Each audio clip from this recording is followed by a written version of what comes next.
When we got her, we had actually just had a miscarriage. A rescue named Nikita to heal their broken hearts. I tell you, this puppy was one of the best puppies I've ever seen in my life.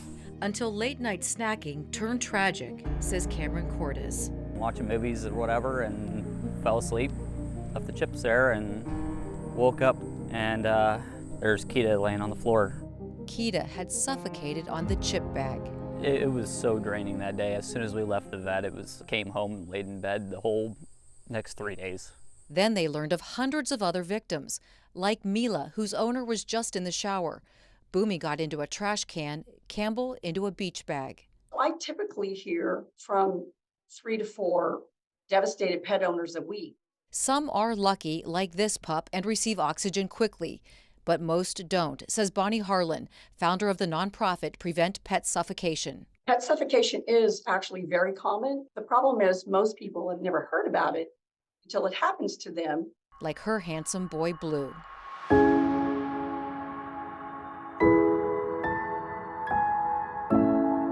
I left the house to go do a few errands. When I came home, Blue was not there to meet me, which I thought was pretty unusual.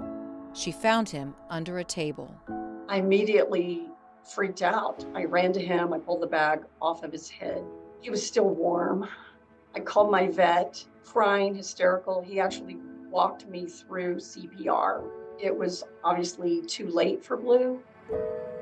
It's a matter of minutes sometimes. Veterinarian Dr. Randy Hutchison at Animal Clinic Northview in North Ridgeville explains. That's the length of their muzzle, and that gives a kind of for their bag to kind of go along the length of their head.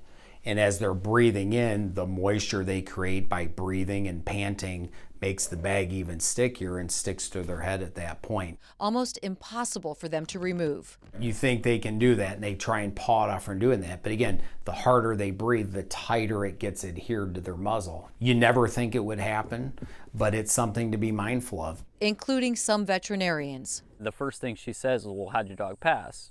Well, she suffocated on a bag of chips. Looked at me like I was crazy.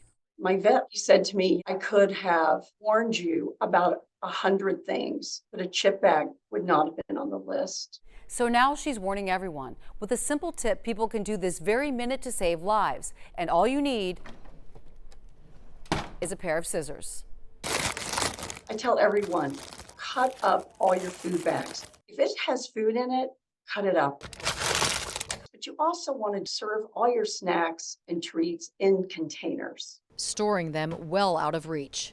Also, crush your yogurt cups, that type of thing, because we want to protect wildlife as well. There's not a single bag in that house. Just watch your dog's tendencies, see what they like to do and don't like to do, but they're usually repeat offenders. And most importantly, they say, spread the word. So it just takes a few minutes. That might save somebody's dog.